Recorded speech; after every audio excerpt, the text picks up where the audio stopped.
விஜய் வந்து சிஎம்மா அப்படிங்கிறதே வந்து ஒரு எதிர்பாராத அதிர்ச்சியாக தான் இருக்குது. அது மாதிரி பொய்யிலே பிறந்து பொய்யில் வந்த பெருமான்கள் தான் வந்து திமுக. உதயநிதி வந்து உடல் நிதியாகி சட்டசபையில் சனாதன தர்மத்தை திரும்ப ஒழிப்போம் அப்படி இப்படின்னு பேசி இது பண்ணியிருக்காங்க.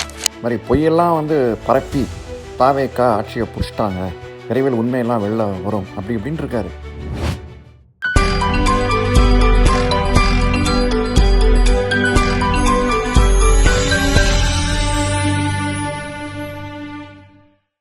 இந்த வீடியோவை லைக் பண்ணுங்கள், ஷேர் பண்ணுங்கள், நம்ம சேனலுக்கு சப்ஸ்கிரைப் பண்ணுங்கள்.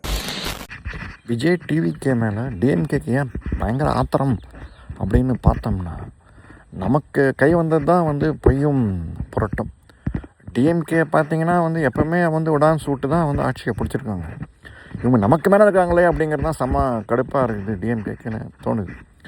நம்ம தான் மக்களுக்கு குள்ளா போடுவோம், இவங்க நமக்கே குள்ளா போடுறாங்களேங்கிறது தான் வந்து டிஎம்கே செம்ம ஆத்திரமாக இருக்குது. ஏன்னா டிஎம்கே பார்த்தோன்னா போன வாட்டி வந்தால் பார்த்து என்ன சொன்னாங்கன்னா வந்து நாங்கள் வந்தோன்னா பழைய பென்ஷன் ஸ்கீம் வந்து இம்ப்ளிமெண்ட் பண்ணுவோம் அப்படின்னாங்க. அதை பற்றி பேச்சே காணும். அவர் இந்த பிடிஆரை வந்து முடியவே முடியாதுன்ட்டார் அவர். ஸோ இப்போ இவங்கள வந்து திரும்பி வந்துட்டாங்க, இவங்க நிறையா பாக்கிலாம் கொடுத்துருக்காங்க அப்படின்றாங்க. ஒன் அட்வான்டேஜ் ஆஃப் தாவைக்கு பார்த்தோம்னா வந்து ப்ரெஷர், அவங்களுக்கு வந்து ப்ரெஷர் கிடையாது. மக்கள் வந்து உடனே எனக்கு 2000 கூட யாரும் கேட்க போகிறதில்லை. இப்போ அதை நம்பி யாரும் ஓட்டு போடல விஜய்க்கு. அதுதான் பெரிய அட்வான்டேஜ் அவருக்கு. மக்கள் வந்து அவர் சொன்னதை வச்சு நம்ம யாரும் ஏன்னா மக்களை வந்து பிடிச்சிருக்குன்னு ஓட்டு போட்டிருக்காங்க விஜய்க்கு. நான் தாய்க்குளத்தின் அமோக ஆதரவு அவருக்கு இருக்குது அப்படிங்கிற போது ப்ரெஷர் கிடையாது அவருக்கு. ஆனால் வந்து மக்கள் பார்ப்பாங்க. சரி, மக்களை பொறுத்தவரை வந்து இபிஎஸும் பிடிக்கல, ஸ்டாலினும் பிடிக்கல. அதனால தான் வந்து ஓட்டு போட்டிருக்காங்க டிவிகேக்கு. நல்லா தெரியுது, நமக்கு என்னதான் சொன்னால் கூட அது ஒன்று தெரியுது. முக்கியமாக டிஎம்கே தோற்று போனதுக்கு ஒரு காரணம் என்னன்னு பார்த்தோம்னா இந்த வருஷமும் கணக்கு. நான் 1966 வந்து பார்த்தோம், அதே பராபவ வருஷம் வந்து பிறந்தது. அதே 60 வருஷம் கழிச்சு பார்த்தோன்னா 2026 வந்து பிறந்திருக்கு. அதே வந்து அண்ணாதுரை வந்து பார்த்தோன்னா மார்ச் வந்து பதவி ஏற்றிருக்காரு 67. அதே பராபவ வருஷம் தான், இதுவும் பராபவ வருஷம்தான். அதில் என்ன ஒரு இதுனா டிஎம்கே எதிர்பார்க்கல அப்போ அவங்க ஆட்சிக்கு வருவோம் அப்படின்ட்டு. அதுதான் வந்து உண்மை. ஏன் சொல்கிறோம் அப்படின்னா வந்து அண்ணாதுரை வந்து எம்பிக்கு தான் நின்னார், அவர் அசம்பிளிக்கு நிற்கலை அவர். ஏன்னா அப்போ வந்து எம்ஜிஆர் வந்து சுரப்பட்டு வந்து இந்த ஹாஸ்பிட்டலில் இருந்தால் அந்த படத்தை காமிச்சு ஓட்டு வாங்கினாங்க. அதுவே பெரிய அனதாபாலையை வந்து வீச வச்சு அவங்களுக்கு வந்து டிஎம்கேக்கு வந்து ஆட்சி கட்டில் வந்து அமர்த்தியது. இன்னொரு ஒரு தப்பான ஒரு இதுவும் மூவும் பண்ணார் காமராஜர். அப்போ மக்களோட கோபம் வந்து எம்ஜிஆர் சுட்ட எம்ஆர் ராதா மேலே இருந்தது. 2 பேரையும் போய் பார்த்தார் அவர். எம்ஆர் ராதாவையும் பார்த்தது தான் வந்து ஒரு பேட் மூவாக போயிடுச்சு. ஸோ அரசியலில் வந்து நம்ம என்ன மூவ் எடுக்கிறோங்கிறது ரொம்ப முக்கியம். அப்போ எம்ஆர் ராதா வந்து பார்த்தது தான் வந்து நலசராட்சி தான் வந்து மக்களுக்கு வந்து காங்கிரஸ் மேலேயும் ஒரு கோபம் வந்தது அப்படிம்பாங்க. ஸோ அதுதான் வந்து அப்போது ஆட்சியை வந்து அமைத்துச்சு. அதான் இப்போ வந்து பார்த்தோம்னா எதாவது எதிர்பார்த்ததுன்னா டிஎம்கே வந்து ஆட்சிக்கு வரலாம், ஒரு ஸ்லைட் மெஜாரிட்டி அப்படின்னாங்க. ஆனால் மக்களை வந்து எதிர்பாராத விதமாக வந்து டிவிகே வந்து ஆட்சியில் உட்கார வச்சுட்டாங்க. ஸோ இதுதான் வந்து நம்ம டிஎம்கே ஜோசியர்கள்லாம் வந்து முக்கியமாக மறந்து போன விஷயம். இன்ஃபேக்ட் ஏன்னா வந்து துர்காசாமி எல்லாம் பார்த்தோன்னா எல்லாம் வந்து நம்ம எதிர்பாராத மூவ் தான் நடக்கும் அப்படிங்கிறதான் வந்து ப்ரூவ் ஆகிருக்கு. பொதுவாக சொல்லுவாங்க வரலாறுல ஹிஸ்ட்ரி ரிப்பீட்ஸ் இட் செல்ஃப் அப்படிம்பாங்க. வரலாறு வந்து திரும்ப திரும்ப வரும் அப்படிம்பாங்க. ஸோ இப்போ அதே தான் வந்து இப்போ இந்த விஷயம் நடந்திருக்கு.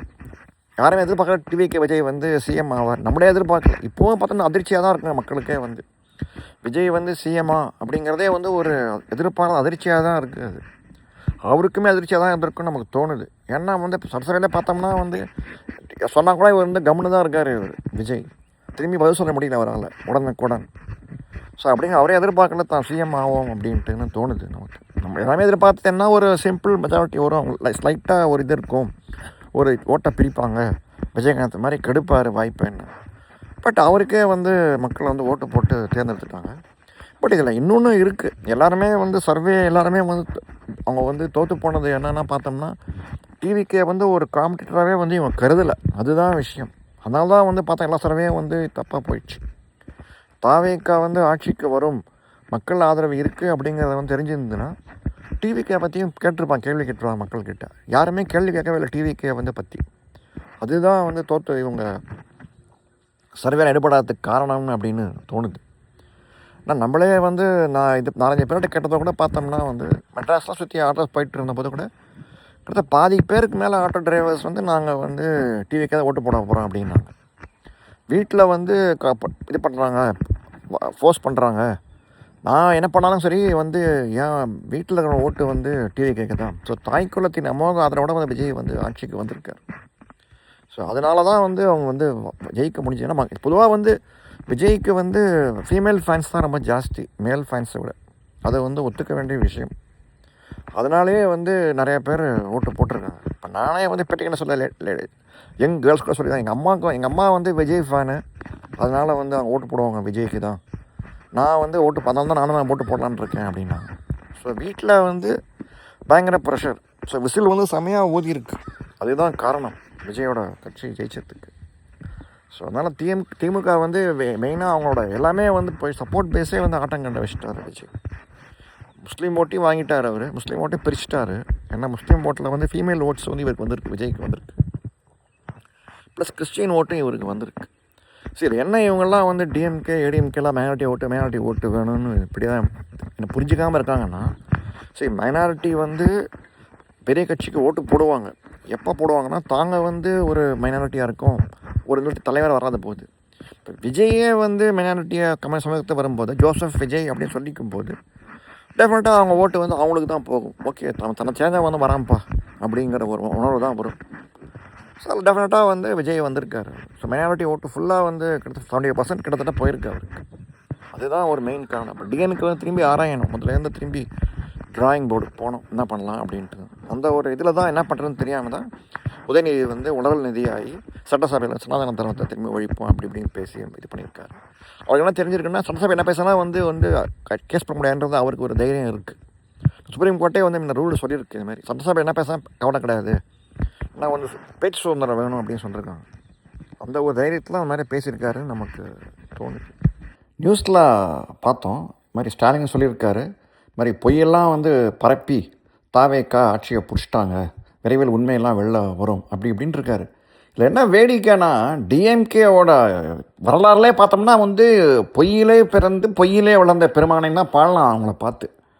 நான் 1967 வந்தபோது பார்த்தோம்னா என்ன சொன்னாங்க, ரூபாய்க்கு 3 படி அரிசி அப்படின்னாங்க. அப்புறம் ஆட்சி அப்புறம் என்ன சொன்னாங்க, 2 நிச்சயம் 3 லட்சியம்னார் அண்ணா. அப்படியே போயிட்டார். அப்படி மக்களும் வந்து மறந்து போயிட்டாங்க. அதே மாதிரி கருணாநிதியை பார்த்தோம்னா பயங்கரமான சொன்னார் கருணாநிதியை பற்றி. மாதிரி அவர் ஸ்விஸ் பேங்க்கில் பணம் வச்சுருக்காரு, அங்கே வச்சுருக்காரு, இங்கே வச்சுருக்காருன்னு. கடைசிவன் காமராஜ் சிட்டு பணம் பார்த்தோன்னா ஒன்றுமே இல்லை, அவர் தந்த பணம் பீரோ ஒன்றுமே இல்லை, பணம் 100 ரூபாய் தான் இருந்தது அவர் பீரோவில். மாதிரி பொய்யிலே பிறந்து பொய்யிலே வந்த பெருமான்கள் தான் வந்து திமுக. ஸோ என்ன ஆத்திரம்னா, அவனுக்கு வந்து நம்ம சொன்னதே நம்ம ஆயுதம் நமக்கு எதிராக திருப்பிட்டாங்களே அப்படிங்கிறது தான் ஆத்திரம். அப்படி தான் வரும். ஆக்சுவலாக பொதுவாக பார்த்தோம்னா வந்து சொல்லுவாங்க, தன்வினை தன்னை சுடும், ஓட்டப்பா வீட்டை சுடும் அப்படிம்பாங்க. அந்த கதை தான் வந்து ஸ்டாலினுக்கு நடந்திருக்கு. ஸோ இது வேறு போய் பேசிகிட்டு இருப்பாங்க, அதே பொய்யை வந்து இவங்க பரப்பி விட்டாங்க தாவேக்கான்னு சொல்லலாம். கண்டுபிடிச்சிட்டாங்க எப்படா தொடர்கிறதுன்னு சொல்லிட்டு டிஎம்கேவை. ஸோ கரெக்டாக காயை நகர்த்தி இது மாதிரி பொய்யெல்லாம் பரப்பி வேறு வழி கிடையாது.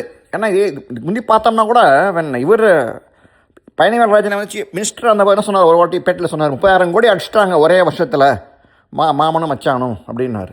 அவரை மினிஸ்டரை இறக்கினாங்களே ஒழிய அவர் மேலே கேஸும் போடல. அவருமே வந்து யார் பிறப்பினாலும் அவங்க மேலேயும் கேஸ் போடல. கேஸ் வரும்னா அவ்வளோதான், மறந்து போயிடுச்சு. அண்ணாமலை மேலே கேஸ் போட போகிறோம் அப்படின்னாங்க, ஒன்றுமே நடக்கலை. ஸோ அந்த மாதிரி இவங்க சொன்ன பொய்யே இவங்க எதிராக திருப்பி விட்டாங்க டிவிக்கு. இவங்களால் தாங்க முடியல. அதுதான் வந்து பெரிய விஷயம், தமாஷாக இருக்குது. இவங்க பண்ணதை திரும்பி இவங்களுக்கு வருது, அவ்வளோதான், வேறு ஒன்றுமே கிடையாது. கர்மா தான் இது, வேறு என்ன சொல்கிறதுக்கு இதுவே கிடையாது. ஸோ இவங்க மாதிரியே வந்து இது பண்ணி அவங்க வந்து தோக்கடிச்சிட்டாங்க ஸ்டாலினும் டிஎம்கே. ஏன்னா வேறு வழி கிடையாது. டிஎம்கே தோக்கடிக்கணும்னா இதான் வழி, அவங்க வழியிலே போனதான் உண்டு. முல்லை முள்ளால் எடுக்க வேண்டும், அதுதான் வந்து அமித்ஷா பண்ணியிருக்காரு. ஓகே, இவங்க திருப்பி விட்டார். ஸோ மைனாரிட்டி ஓட்டும் போயிடுச்சு இவங்களுக்கு டிவிக்கு. சப்போஸ் டிஎம்கே ஆட்சியை கவுத்தா கூட பார்த்தோம்னா வந்து திரும்பி முஸ்லீம் ஓட்டும் சரி கிறிஸ்டின் ஓட்டும் டிவிக்கு தான் போகும். ஆத்திரம் வந்து டிஎம்கே மேலே தான் திரும்பும். ஸோ க்ளீனாக வந்து பெரிய சிக்கலாக மாட்டிகிட்டு இருக்காங்க திமுக. நம்ம தமாஷா இருக்க போது தமிழக அரசியல், அதுதான் நமக்கு நல்லா தெரியுது. மெம்பர்ஷிப் நீங்கள் எடுத்துக்கிட்டிங்கன்னா சேனல் சப்போர்ட் பண்ண மாதிரியும் இருக்கும், ஊக்குவிக்கிற மாதிரியும் இருக்கும். சேனலில் மெம்பர் ஆகிறதுக்கு நாங்கள் வந்து உங்களை வந்து கோரிக்கை வைக்கிறோம்.